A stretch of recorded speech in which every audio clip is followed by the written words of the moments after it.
Dear students, आप सभी का Naveen Subodh senior secondary school Khedli के डिजिटल प्लेटफॉर्म पर स्वागत है। अपन जैसा कि आप देख रहे हो अपनी जो फर्स्ट बुक है लगभग कंप्लीट है, जिसमें अपनी एक एक्सरसाइज बची हुई है, बस पहली एक्सरसाइज रिलेशन एंड फंक्शंस। वो मैं आपको पहले भी बता दिया था मैंने, टफ नहीं है, इजी है, लेकिन थ्योरेटिकल है, इसलिए उसको पीछे छोड़ रखा है पीछे के लिए, वो अपन लास्ट में ले लेंगे। और उसके अलावा बाकी अपनी पूरी बुक कंप्लीट है। अब अपन नेक्स्ट बुक यानी कि सेकंड पार्ट उसका और टॉपिक है इंटीग्रल्स, समाकलन। तो समाकलन अवकलन अपन पढ़ चुके हैं, समाकलन अपने पास नया टॉपिक आ रहा है। लेकिन इसके लिए मैं आपको बता दूं कि यदि आपको अवकलन अच्छी तरह आती है तो आप समझ लो समाकलन आपके लिए इजी रहेगी। लेकिन यदि बाई चांस आपको अवकलन नहीं आती या कम आती है तो फिर आपको समाकलन में भी समस्याएं आएंगी। तो इसलिए मैं आप लोगों से एक बार फिर ये कहना चाहूंगा, क्योंकि बीच में काफी टाइम गैप लग गया था। अवकलन के बाद अपन ने बीच में 2 एक्सरसाइज मैट्रिक्स एंड डिटर्मिनेंट्स कर चुके हैं। ये नई अपने पास एक्सरसाइज आ रही है इंटीग्रेशन, और आपको अवकलन समाकलन को अच्छी तरह समझना है तो आपको निश्चित रूप से अवकलन को अच्छी तरह समझना होगा। तो इसलिए आप सभी, आपने फेयर कॉपी मैंने आप लोगों को बनवा रखी है, एक बार 5वीं एक्सरसाइज में 5.1 और 5.8 को छोड़कर, क्या कह रहा हूं मैं, 5.1 और 5.8 को छोड़कर जो बीच की जितनी भी एक्सरसाइज हैं उनको एक बार हल्का सा रिवाइज कर लें, क्योंकि अवकलन के वही तरीके समाकलन में भी काम आने हैं। अवकलन और समाकलन दोनों एक दूसरे के रेसिप्रोकल होते हैं। मैं आपको इनके कंपैरेटिव फॉर्मूले लिखाऊंगा कि अवकलन ये है, समाकलन ये है। जब तक आप लोग, मैं फिर एक बार इस बात को बता रहा हूं, जब तक आप लोगों की अवकलन बेस्ट नहीं होगी तब तक आपको समाकलन में भी समस्याएं आएंगी। समझ रहे हो? तो इसलिए एक बार फिर आप अवकलन में 5.1 और 5.8 को छोड़कर हल्का सा रिवीजन कर लें, जिससे अपनी समाकलन अच्छी होती चली जाएगी। और आपको मैं पहले भी बता चुका हूं, फिर एक बार फिर बता रहा हूं कि अवकलन और समाकलन की 5 एक्सरसाइजें अपनी, और 5 में मैंने बताया थे 38 नंबर की हैं। ये कितने की? 38 नंबर की। ये सिर्फ 5 एक्सरसाइज, जिनमें से अपन 8 नंबर की 5वीं कर चुके, 6 नंबर की 6ठी है, 6 नंबर की जो 6ठी है उसमें अपन लास्ट का एक छोटा सा पॉइंट रह रहा है, ऑफलाइन में आओगे तो मैं वो समझा दूंगा आपको। और 7वीं ये जो अपन पढ़ेंगे अब समाकलन, ये 12 नंबर की अकेली। कितना नंबर की? 12 नंबर की। यदि कोई फेरबदल नहीं होता है सिलेबस में तो आप खुद सोचो कि 12 नंबर की एक्सरसाइज है, तो आप यहां से आप बिल्कुल पूरी तरह मुस्तैद हो जाएं। मैं आपको स्टार्टिंग में बिल्कुल छोटे छोटे स्टेप में चीजें समझाऊंगा, फिर भी आपको कहीं समस्या आएगी तो आप मुझे कॉल कर सकते हो और मैं आपकी समस्याओं को नेक्स्ट क्लास में सॉल्व कर दूंगा। तो सबसे पहले अब अपन आ जाते हैं अवकलन। ये अवकलज मैं आपको ये कंपैरेटिव फॉर्मूले लिखाऊंगा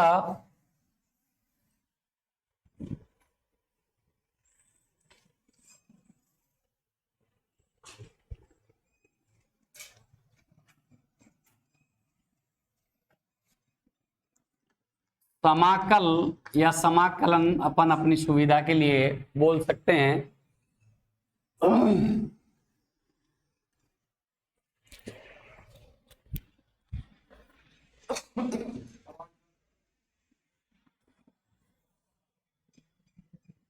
थोड़ा सा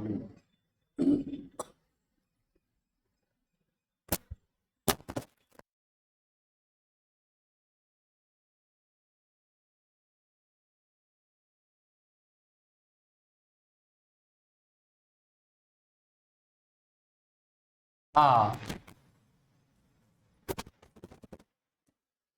अब बात आती है, मैं आपको बता रहा था कि अवकलन और समाकलन दोनों कंपैरेटिव फॉर्म में अपने को याद होने हैं।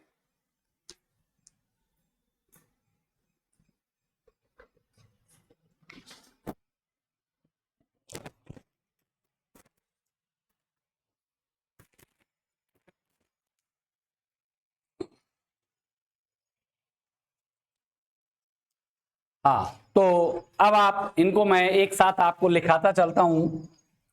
पहले आप एक बार देखेंगे, उसके बाद नोट करेंगे, क्योंकि मैं आपको फिर रिवाइज कराऊं। अवकलन के ये तरीके, जो डायरेक्ट अवकलन है वो तो आप सभी जानते हो, कई बार अपन ने स्टार्टिंग में फॉर्मूले लिख लिए, फिर दोबारा लिख रहे हैं, लेकिन फिर भी आप 5.2 से लेके 5.7 तक एक बार हल्का सा रिवाइज कर लेना।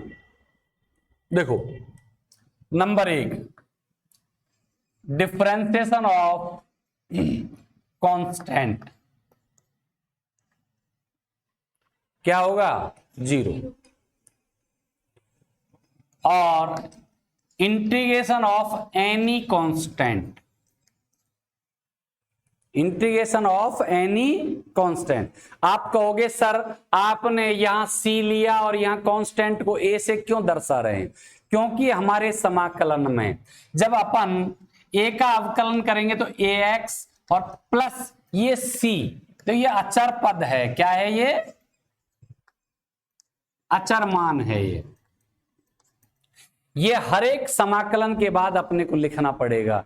अब आप कहोगे सर ऐसा क्यों, क्या क्यों लिखें हम? तो आपको अपने पास अपने सिलेबस में 2 प्रकार के समाकलन हैं, एक अनिश्चित समाकलन और एक निश्चित समाकलन। अपन जो प्रेजेंट में पढ़ रहे हैं वो अनिश्चित समाकलन है। कौन सा पढ़ रहे हैं? अनिश्चित। निश्चित समाकलन पढ़ेंगे तो उसमें सी अपने आप ही गायब हो जाएगा, क्योंकि उसमें वैल्यू निश्चित हो जाएगी। अनिश्चित समाकलन, अब आप कहोगे सर अनिश्चित समाकलन से अपना क्या मतलब हुआ? मतलब ये है कि मैं अभी आपको फॉर्मूले लिखाता हूं, फिर क्लियर भी कर दूंगा उस चीज को, कि अपने पास जैसे ही अपन मेथड बदलेंगे, कई बार क्या है कि एक फलन के अवकलन और समाकलन आप देखोगे सिर्फ चिन्ह का ही फर्क होता है उनमें। किसका फर्क होता है? चिन्ह का। तो अपन उसको अपनी मर्जी से माइनस चिन्ह लगा के दूसरा लिख सकते हैं, या माइनस चिन्ह हटा के पहले वाला लिख सकते हैं। वो मैं अभी समझाऊंगा, ये आएंगे जब।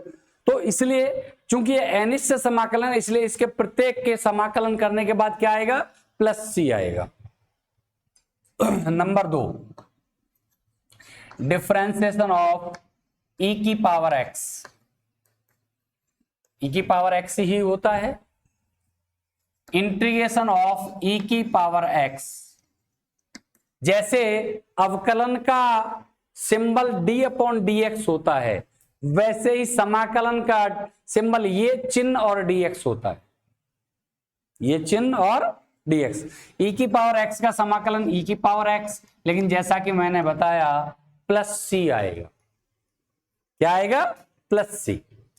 नंबर 3, डिफरेंशिएशन ऑफ ए की पावर एक्स।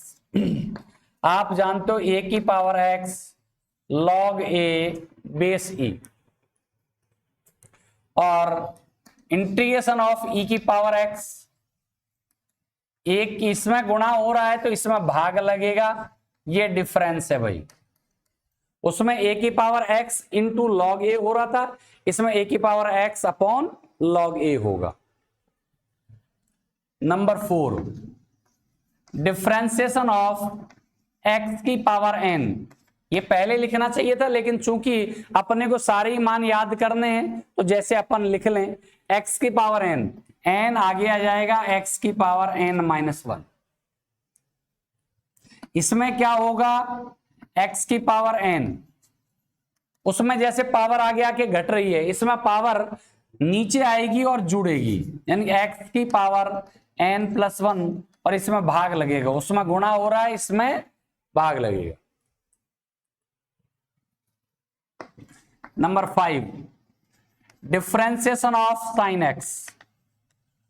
सभी जानते हो आप क्या होता है, cos x। Integration of sine x, मैं बुक के अनुसार नहीं लिखा रहा हूं, मैं कहीं बुक में वो अपने मतलब अपने अनुसार लिखता है बुक वाला, तो माइनस cos x का लिखता है, लेकिन मैं सीधा लिखा रहा हूं, differentiation of sine x cos x, integration of sine x minus cos x। बस ये थोड़ा सा, अब यहां से आगे जो ये कंफ्यूजन से ये समस्याएं बढ़ेंगी, तो इनको शुरू से सेपरेट करके चलो।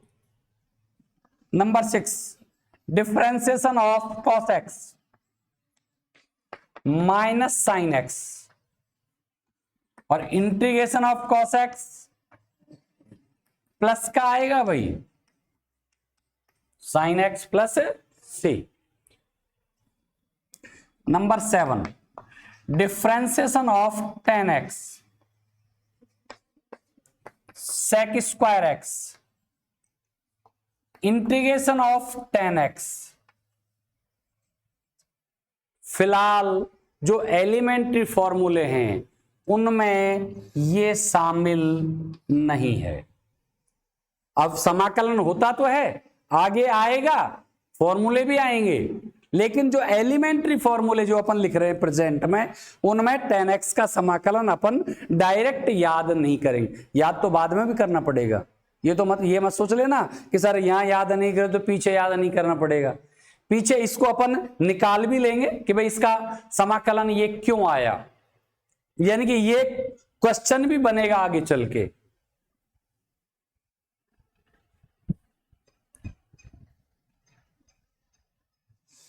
तो देखो अब यहां पे उल्टा हो जाएगा, ये sec स्क्वायर x का समाकलन tan x plus c। Number 8, differentiation of cot x minus cosec square x, integrator. अब cot x का भी डायरेक्ट नहीं है अपने पास, किसका है, cosec स्क्वायर x का, minus cot x plus c। Number 9, differentiation of sec x, sec x tan x, सभी जानते हो sec x का डायरेक्ट नहीं है लेकिन फिलहाल नहीं है, integration of sec x tan x है, sec x प्लस c। और question number 10, formula number 10, differentiation of cosec x minus cosec x cot x और integration of cosec x cot x minus cosec x plus c। तो ये 10 फॉर्मूले हैं comparative, ये अवकलन के, ये समाकलन के, इनको आप नोट करो, उसके बाद फिर अपन आगे करते हैं। मैं देखता हूं नीचे नीचे वाला आपके इसमें आ रहा है कि नहीं आ रहा है।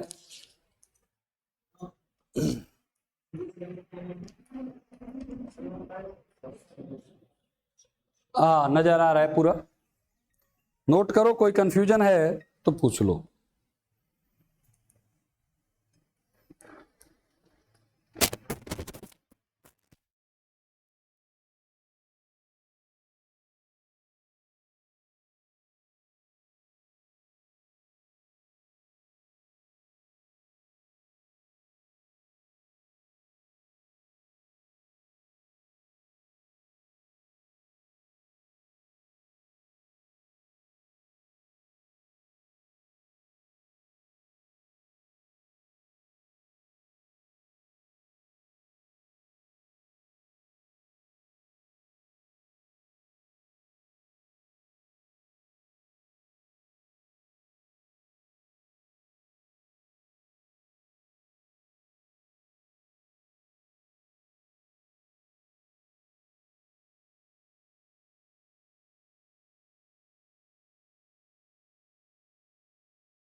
नोट कर लिया होगा।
हाँ भाई, तो ये नोट करो, उसके बाद फिर इससे आगे चलते हैं अपन, है ना।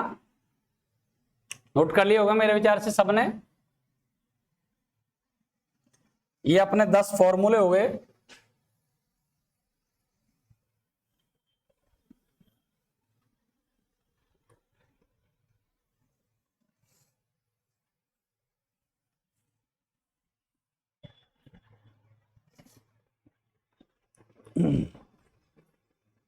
देखो,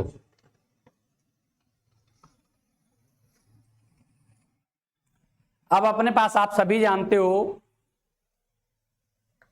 डिफरेंशिएशन ऑफ log x, लेकिन उसके लिए बेस में क्या होना जरूरी है, e। क्या होता है, 1/x। लेकिन log x का समाकलन डायरेक्ट नहीं होता, होता तो है लेकिन डायरेक्ट नहीं होता। हाँ, 1/x का समाकलन डायरेक्ट होता है log mod of x plus C. अब आपके दिमाग में एक क्वेश्चन निश्चित आया होगा, यदि थोड़ा बहुत भी आप दिमाग लगाओगे कि सर यहां तो मॉड था ही नहीं, यहां आपने मॉड लगा दिया। देखो, लॉग के साथ जितनी भी वैल्यूज होती हैं वो पॉजिटिव होती हैं, तभी उसका मान वास्तविक होता है।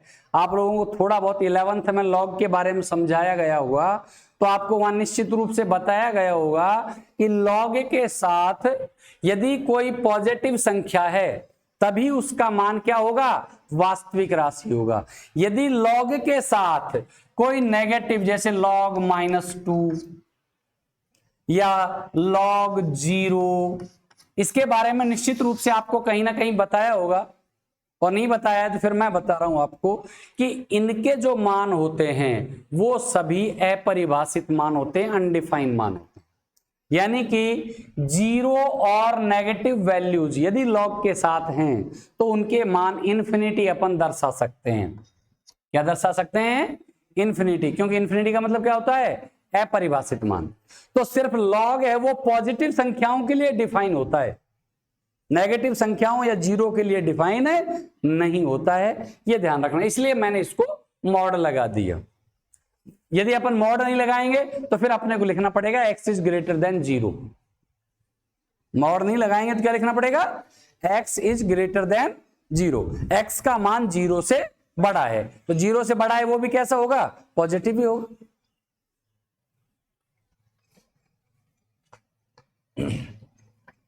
Differentiation of sine inverse x आपने पढ़ा 1/√1 - x²। अब integration of 1/√1 - x², integration sign inverse x का समाकलन होता है लेकिन डायरेक्ट नहीं होता, एक प्रोसीजर में होता है। इसलिए किसका होता है, 1/√1 - x² का समाकलन sine inverse x plus C. Differentiation of cos inverse x -1/√1 - x²। Question number formula number 13, -1/√1 minus x square cos इनवर्स x प्लस सी। अब आपके दिमाग में इस एग्जांपल से आपको वो अच्छी तरह समझ में आया कि सर सी क्यों लिख रहे हैं अपन। तो आप देखो, ये अपने पास 1/√1 माइनस एक्स स्क्वायर है, ये समाकलन है अपन। अब इसमें देखो, इसका समाकलन साइन इनवर्स एक्स प्लस सी, ये भी सही है, थोड़ा सा ध्यान से देखना। और इसका दूसरा भी हो सकता है क्या,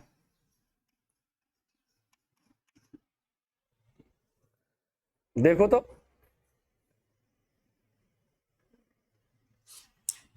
1/√1 माइनस एक्स स्क्वायर का समाकलन sine inverse x plus C, और minus cos inverse x plus C भी हो जाएगा। बताओ होगा कि नहीं होगा। -1/√1 माइनस एक्स स्क्वायर है, इसका क्या हो रहा है, कॉस इनवर्स एक्स। यदि इसको पॉजिटिव कर दें तो इसका मतलब इसको क्या लिख सकते हैं, minus cos inverse x plus C भी लिख सकते हैं। बताओ लिख सकते हैं कि नहीं लिख सकते। यानी कि एक ही मान के दो दो आंसर हैं, है या नहीं है। अब आप कहोगे कि सर फिर अनिश्चित कैसे हुआ, तो अब थोड़ा सा आप ध्यान दोगे तो आप देखो, साइन इनवर्स एक्स, इसको अपन इसमें कहीं से ला सकते हैं क्या, साइन इनवर्स एक्स की जगह cos inverse minus cos inverse x, या इसकी जगह साइन इनवर्स एक्स ला सकते हैं क्या। याद करो तो, इनवर्स फंक्शन पढ़े हैं आप लोगों ने, पढ़े हैं या नहीं पढ़े। उसमें आपने पढ़ा है अपन माइनस कॉस इनवर्स के एक्स की जगह π/2 माइनस साइन इनवर्स एक्स लिख सकते हैं। बताओ लिख सकते हो कि नहीं लिख सकते। और इसका यदि अपन इसको खोलें तो -π/2 प्लस साइन इनवर्स एक्स और प्लस सी, ये भी कांस्टेंट है और ये भी कांस्टेंट है, और दो कांस्टेंट मिलके नया कांस्टेंट बनाएंगे कि नहीं बनाएंगे। यदि इसको अपन अपनी सुविधा से C1 नाम दे दें, क्योंकि है तो हमारी मर्जी का ही, भाई मन से ही तो लिखते हैं हम, C लिखें या C1 लिखें, बताओ क्या फर्क पड़ेगा, कोई फर्क नहीं पड़ेगा। सी तो सिर्फ हम इसलिए लिखते आते हैं क्योंकि जनरली पूरी बुक में उसको सी से डिनोट किया गया है। किससे डिनोट किया गया है, सी से, इसलिए अपन उसको क्या लिखते आते हैं, सी लिखे आते हैं। तो अपने पास हमने इसको C1 लिखा, इसको C1 लिखा। अब देखो C1 माइनस π/2 ये है, इसको अपन नया constant sine inverse x plus C लिख सकते हैं। तो बताओ वही मान आया कि नहीं आया। तो इसलिए इसको क्या कहा गया है, अनिश्चित समाकलन कहा गया है। और ये सिंबल है वो यही काम करता है कि जो भी कांस्टेंट अपन इंटरचेंज करके निकालेंगे इनको, जैसे अब इसको इंटरचेंज किया कॉस को साइन में, तो कांस्टेंट बचा कि नहीं बचा, वो इस कांस्टेंट में मर्ज हो जाता है, वो इस कांस्टेंट में मर्ज हो जाता है, ऐड हो जाता है। इसको C1 नाम दे दिया तो इन दोनों का टोटल है, जोड़ है या घटाव है, उसको नया नाम C दे दो। आया समझ में कि सी क्यों लगाते हैं। ठीक है,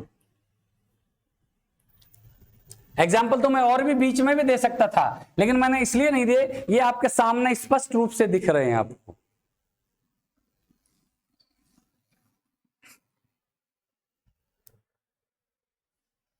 देखो, differentiation of tan inverse x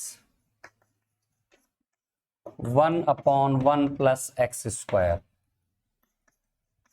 integration of 1/1 plus x square tan inverse x plus C, differentiation of cot inverse x -1/1 plus x square, integration of -1/1 plus x square cot inverse x plus C. अच्छा एक बात बताओ, इसको आप यदि मैं minus यहां नहीं लगाता तो बताओ यहां minus cot inverse x plus C लिख सकते हैं कि नहीं लिख सकते, लिख सकते हैं। बात तो वही आ रही है, जो यहां आ रही है वही बात वहां आ रही है। Differentiation of sec inverse x 1/x root x square -1, integration of 1/x√x² - 1 sec inverse x plus c। Differentiation of cosec inverse x -1/x√x² -1/x√x² cosec inverse x plus c। ये आपके एलिमेंट्री फॉर्मूले, बाकी तो नए नए आते जाएंगे, इसलिए ये आप स्टार्टिंग में ही याद कर लेना, नहीं तो बाद में कहोगे सर क्या कैसे कैसे याद करें, क्योंकि हर एक्सरसाइज में नए फॉर्मूले शुरू की, बाद में तो फिर बदलते चले जाएंगे, लेकिन शुरू की एक्सरसाइज जब भी चलेंगी वहां नए नए फॉर्मूले आते चलेंगे। जैसे पहली है उसमें ये इन्हीं से काम चल जाएगा, उससे अगली आएगी, फिर उससे अगली आएगी, तो नए नए फॉर्मूले आते रहेंगे। तो इसलिए पहले आप इनको कंप्लीट करते चलें, याद करते चलें, उसके बाद आगे नोट करें।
नोट कर लिया?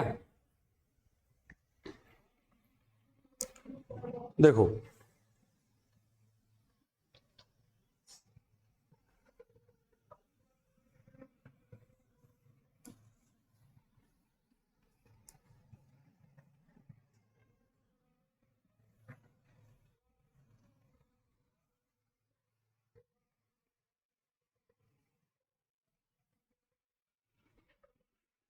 देखो एक्चुअल में इस समाकलन की ज्यामितीय व्याख्या क्या है, ज्योमेट्रिकल रूप में इसको अपन किस तरह निरूपित कर सकते। देखो एफ एक्स बराबर 2x, ये कोई अपना वक्र है। एफ एक्स बराबर 2x क्या है, कोई अपने पास एक वक्र नहीं, एक फलन है। क्या है, फलन। इसका अपन समाकलन कर देते हैं, integration of F x dx। तो आपको पता है 2, इसका करोगे x की पावर 1 + 1 अपॉन 1 + 1, x की पावर n + 1 अपॉन n + 1 है, और प्लस का क्या आ जाएगा c। तो आप देखोगे integration of F x dx, ये x 2x² अपॉन 2 + c, 2 से 2 कैंसिल। अब इसको यदि अपन y माने तो आप देखो ये x² + c, ये अपने पास इसका सॉल्यूशन अपने को मिलता है। आप लोगों ने 11th में सर्किल, पैराबोला, हाइपरबोला और इलिप्स टॉपिक है अपना। सर्किल, पैराबोला, हाइपरबोला और इलिप्स। उसमें इस समीकरण को देख के आपको लग रहा होगा कि ये एक परवलय का समीकरण है। क्या है, परवलय का समीकरण। अब इसमें c है, ये अचर, मैंने आपको पहले बता चुका हूं, कांस्टेंट है, अचर वैल्यू है। क्या है, अचर वैल्यू। तो अपने पास यदि c का वैल्यू चेंज कर दिया जाए तो आप देखो क्या क्या वैल्यू अपन इसको, कुछ भी x² + 1, x² + 2, x² + 3, या फिर y = x² - 1, y = x² - 2, या ओनली y = x²। ये सारे कैसे हैं, ये किसके ऊपर डिपेंड कर रहा है, c के मान के ऊपर। c का मान क्या आता है वो इस कंडीशन पर डिपेंड करेगा कि x और y के मान क्या हैं। ध्यान से देखो, यदि अपन y का मान 1 ले लें और x का मान 0 ले लें, ध्यान से देखोगे, y का मान 1 और x का मान 0, तो आप देखोगे c का मान 1 निकलेगा, 1 रख दिया। अब यदि अपन इसमें इसी तरह जैसे 2 आ रहा है c का मान, अब ये 2 कैसे आएगा, वो आप कंडीशंस x और y की ऐसी वैल्यू रखो जब इसका मान कितना आ जाए, 2 आ जाए, 3 आ जाए, -1 आ जाए, या 0 आ जाए। तो ये सब के सब परवलय हैं। तो इनको अपन कैसे दर्शाएंगे, देखो आप सभी जानते हो ये अपनी अक्ष है, x x dash y y dash. आपको पता है, सबसे पहले मैं इससे शुरुआत करता हूं क्योंकि ये आप लोगों ने 10th में थोड़ा बहुत, 11th में थोड़ा बहुत पढ़ा होगा तो आपको याद होगा। ये x² = 4ay रूप है।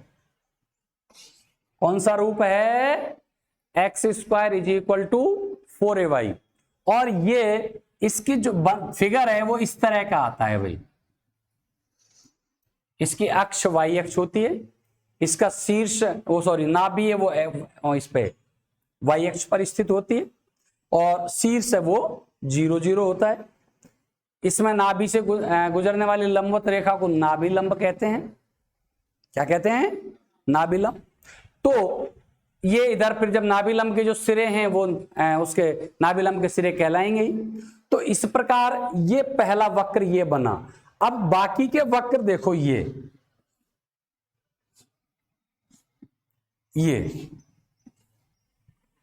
हाँ मैं मानता हूं आप लोगों को हो सकता है 11th में ये चीजें थोड़ी सी नहीं बताई हूं, तो मैं थोड़ा सा मैं आपको यहां पे बता देता हूं कि जैसे ये वक्र लेते हैं अपन y = x² + 1। अब यहां तो हमको पता लग गया कि 0 0 है इसका शीर्ष, लेकिन इसका शीर्ष क्या है नहीं पता हमको, इसका शीर्ष हमको नहीं पता। क्या करते हैं हम, एक का इधर ट्रांसफर कर देते हैं, y - 1 = x²। अब हम क्या करते हैं, शीर्ष निकालने के लिए जो ये वैल्यू हैं इनको बराबर 0 करते हैं, y - 1 तुलना करते हैं इसके, क्योंकि जो मेन वो है वो क्या है, y = 4x², 4ax²। ये है अपना मेन परवलय इसका। अब यहां पर y की वैल्यू 0 और x की वैल्यू 0 होती है। y की वैल्यू 0 और x की वैल्यू किस फॉर्म में? इस फॉर्म में। अब इसको अपन इस फॉर्म में लेंगे तो अपन इसकी तुलना कर देंगे कि भाई y बराबर तो y -1 और कैपिटल X बराबर स्मॉल x, क्योंकि इधर दूसरा कोई वैल्यू नहीं है, दूसरी कोई वैल्यू नहीं है। तो अब यहां पे देखो y बराबर 0 यानी कि y -1 बराबर 0, x बराबर 0 यानी कि स्मॉल x बराबर 0। तो आप देखोगे कि जो हमारा शीर्ष है वो 0 1, y का मान 1, x का मान 0। तो 0 1 कहां आएगा भाई? ये 0 ये 1 कहीं यहां पे आएगा। तो ये परवलय कैसा बनेगा अपना? इस तरह, वो सारे एक उसमें ही चलेंगे अंदर ऐसे। अच्छा, फिर अगला वाला लो, y स्क्वायर बराबर x, y equal to x square plus 2। तो इसकी क्या हो जाएगी? ये शीर्ष 0 2।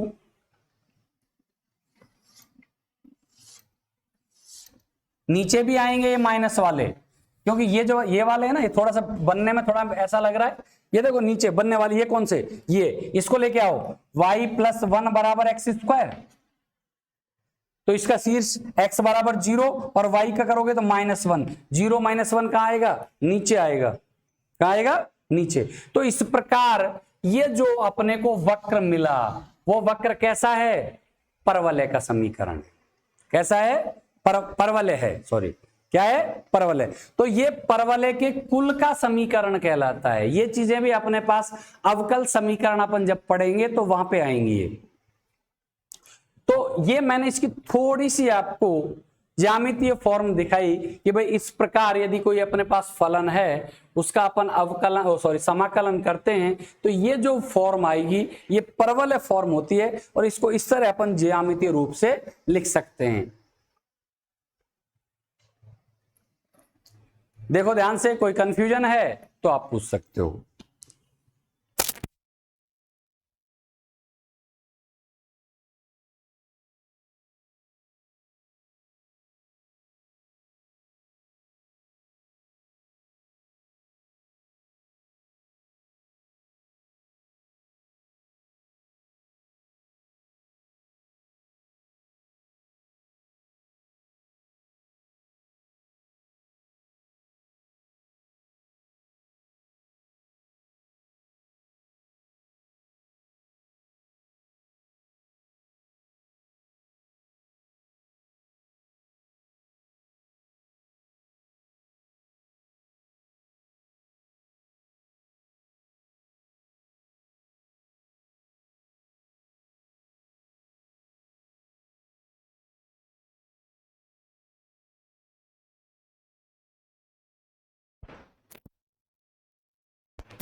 हाँ भाई,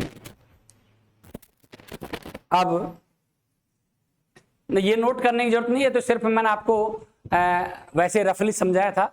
अब आप नोट करने की चीज ये लिखो, उसके अनिश्चित समाकलों के गुणधर्म, अनिश्चित समाकलनों के गुणधर्म।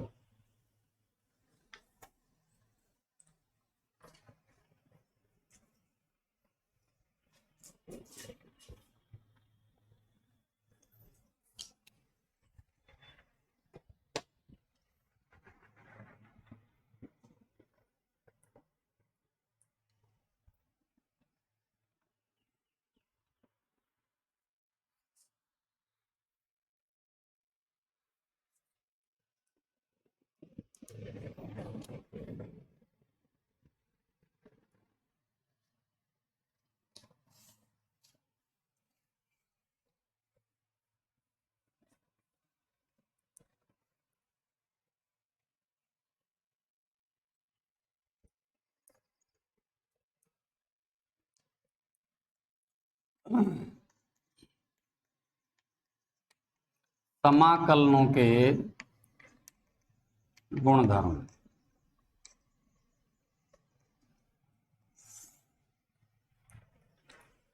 अच्छा, क्या गुणधर्म होते हैं? दो भाई आपको पता है, अवकलन और समाकलन एक दूसरे के रेसिप्रोकल होते हैं।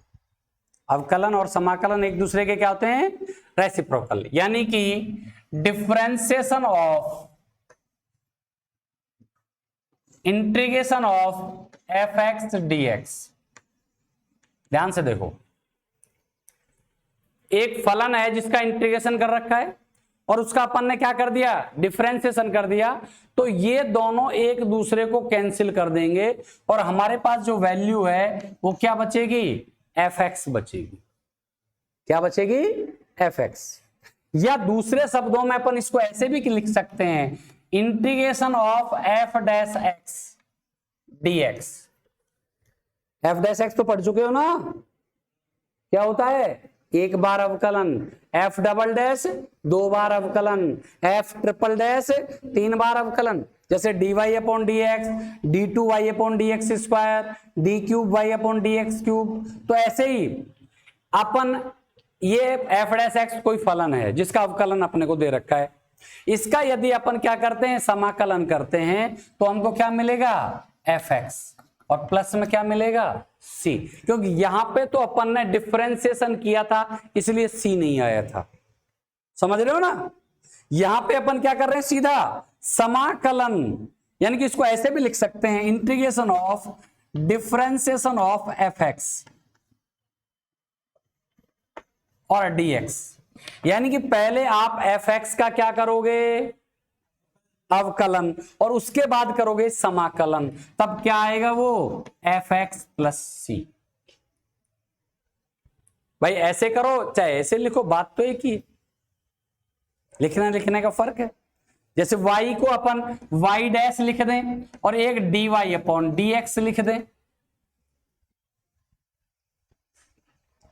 तो अपने पास यदि किसी फलन अवकलज का, इसको अपने पास मेन उसमें ये रहने दो, यदि किसी अवकलज का अपन समाकलन करते हैं तो हमें वापस वही फलन मिल जाता है। नंबर 2, यदि कोई दो फलन प्लस या माइनस के रूप में अपने पास, प्लस या माइनस के रूप में अपने पास दिए हुए हैं, तो अपन इनको अलग अलग करके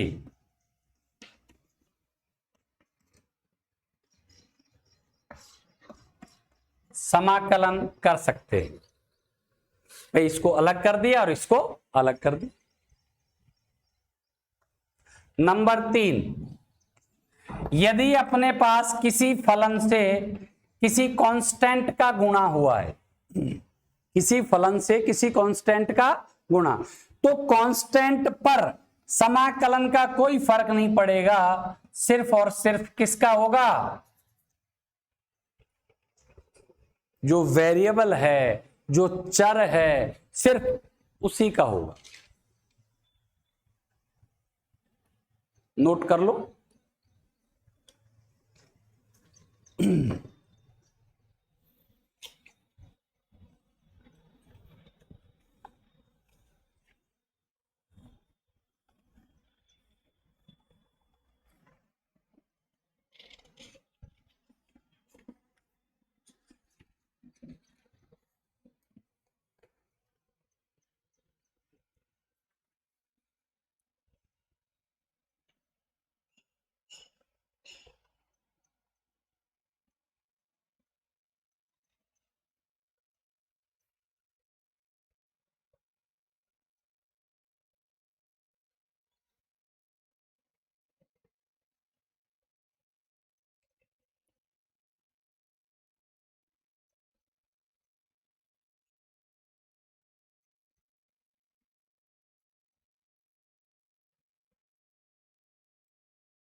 इसमें आपको यहां कंफ्यूज होने की जरूरत नहीं सर, ये सर ने 2 ही दिखाए हैं, ये 2 से अधिक भी हो सकते हैं, कितने फलन हो सकते हैं, इसलिए यहां अपने को ये जरूरत नहीं है कि अपन 2 दिखा के अपन ने इनको छोड़ दिया। बस ये 2 से अधिक भी, इनको अपन बार बार इसी प्रकार 3, जैसे 3 होते 4 होते, तो इस प्रकार आप इनको अलग अलग समाकलन करके मान ज्ञात कर सकते हैं। अब अपने पास अपने इसमें एक विधि और दी है उसने कि निरीक्षण विधि का प्रयोग करके प्रति अवकलज यानी कि समाकलन ज्ञात करो। एक तो डायरेक्ट कह देता अपन से समाकलन ज्ञात कीजिए, तब तो अपन ने जो फॉर्मूले लिखे हैं ना उनकी सहायता से और अपन डायरेक्ट समाकलन ज्ञात कर लेते। लेकिन एक वो लिख रहा है शुरू में स्टार्टिंग में, ये कुछ सवाल हैं अपने, 5 सवाल हैं ये। तो इनका कहता है कि निम्नलिखित फलनों के प्रति अवकलज निरीक्षण विधि द्वारा ज्ञात कीजिए। तो निरीक्षण विधि क्या है भाई? देखो, निरीक्षण विधि कोई नई चीज नहीं है। आप अवकलन पढ़ चुके हो नहीं पढ़ चुके बताओ? अवकलन से ही अपने को निरीक्षण का मतलब है देखो और बताओ, देखो और बताओ। जैसे मैं इसका एक एग्जांपल करवाऊं पहले आपको, फिर मैं आपको एक्सरसाइज पे ले जाऊंगा जिससे आपको पूरी तरह क्लियर हो जाएगा।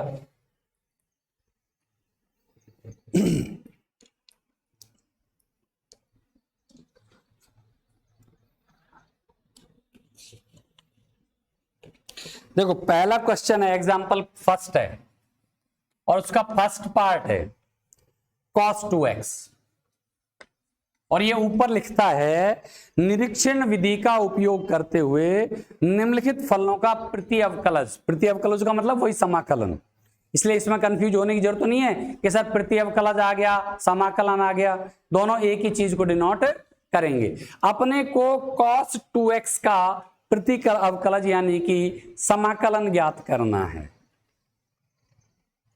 अब आपको ये देखने के बाद, निरीक्षण नाम क्या दिया उसने?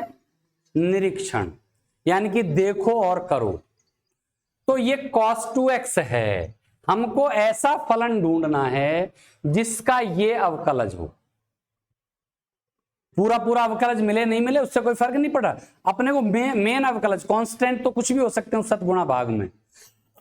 आप सभी जानते हो ये sin 2x का अवकलज है, बताओ है या नहीं है? sin 2x का अवकलज है या नहीं है? तो यहां पे एक लाइन आप लिखना चाहो तो हम लिखेंगे, हम एक ऐसा फलन खोजेंगे जिसका अवकलज cos 2x हो। कारण क्या, ये लाइन लिखी क्यों अपन ने भाई? ये लाइन लिखी क्यों? डायरेक्ट भी लिख सकते थे अपन, लेकिन हमको एक लाइन, उसने एक शब्द लिख दिया निरीक्षण, तो हमने निरीक्षण किसका किया? ये निरीक्षण ही तो कर रहे हैं कि हम एक ऐसा फलन खोजेंगे जिसका अवकलज कितना हो?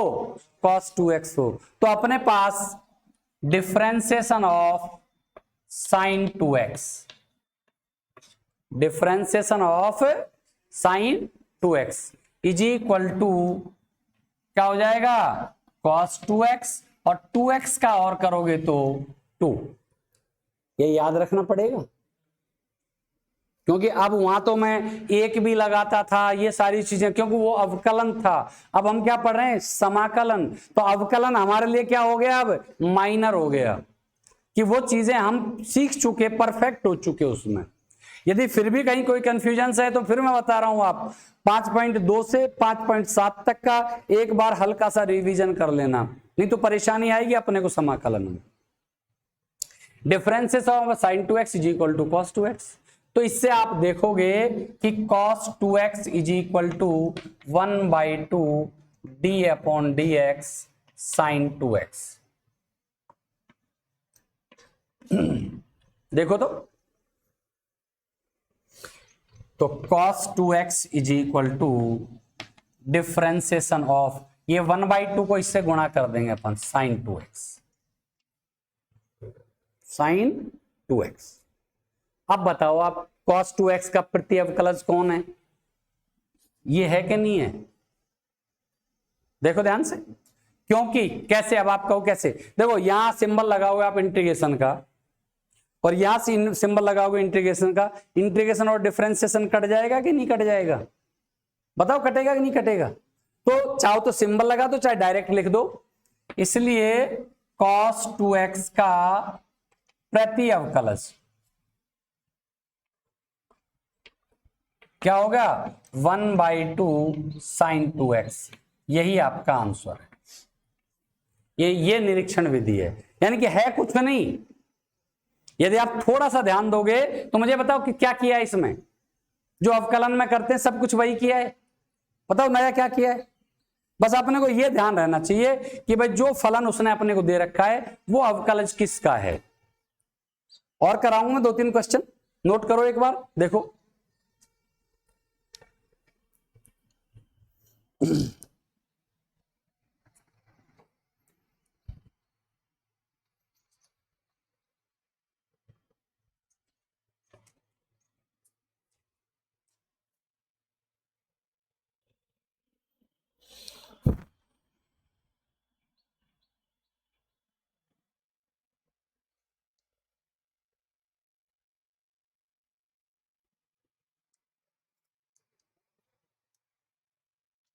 यदि आप थोड़ा सा अपना कंफ्यूजन मिटाने के लिए यहां एक लाइन जोड़ना चाहो तो जोड़ सकते हो, क्योंकि यहां तो अपन ने क्या डायरेक्ट लिख दिया cos 2x का प्रति अवकलज। क्या लिख दिया? cos 2x का प्रति अवकलज। यदि आप चाहो तो यहां ऐसे जोड़ सकते हो,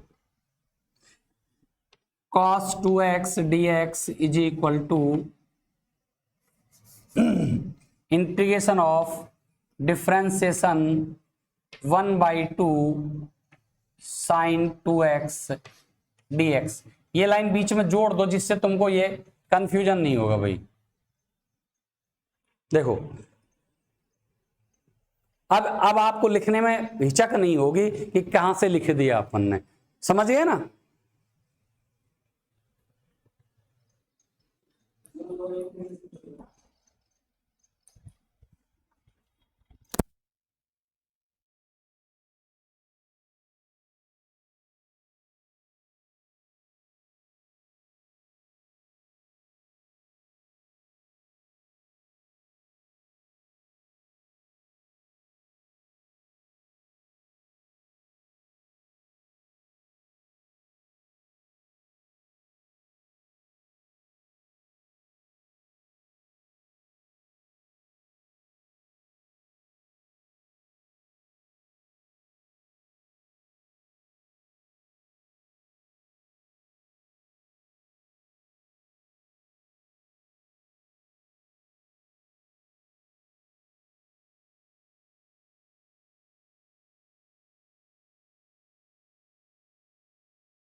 देखो ये 3-4 सवाल हैं बस इस तरह के, ज्यादा नहीं है आपके उसमें। थोड़ा सा मुझे एक बात बताओ है क्या इसमें? आप खुद ध्यान दो। क्या पूछ रहा है आपसे? cos 2x का प्रति अवकलज यानी कि समाकलन। cos 2x का प्रति अवकलज यानी कि समाकलन। अब हमको एक लाइन लिखिए, हम एक ऐसा फलन खोजेंगे जिसका अवकलज cos 2x हो। तो ये निरीक्षण कर रहे हैं तो वो तो अपने को खुद को ही खोजना पड़ेगा, उसके लिए कोई फॉर्मूला तैयार नहीं है आपके पास। तो cos 2x किसका अवकलज होता है?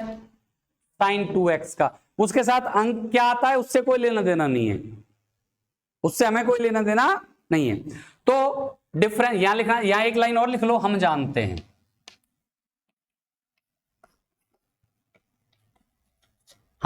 हैं कि differentiation of sin 2x is equal to cos 2x, और 2x का करोगे तो 2।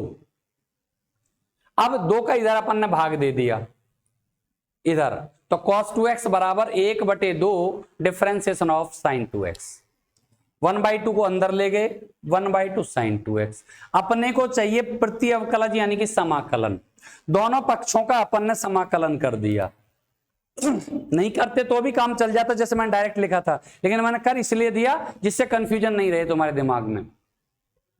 दोनों पक्षों का समाकलन आप करोगे तो आप देखोगे इधर कि ये इंटीग्रेशन और ये डिफरेंशिएशन दोनों के दोनों कैंसिल हो जाएंगे।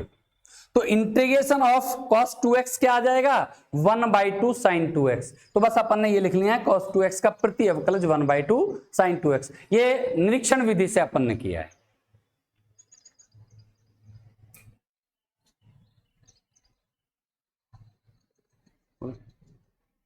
चलो ठीक है, अब एक्सरसाइज पे चलो। आज तो ये क्योंकि अपने पास फॉर्मूले भी आपके पास काफी हैं, जब तक समाकलन के फॉर्मूले याद नहीं होंगे तब तक अपन आगे एक्सरसाइज में भी ज्यादा नहीं कर पाएंगे।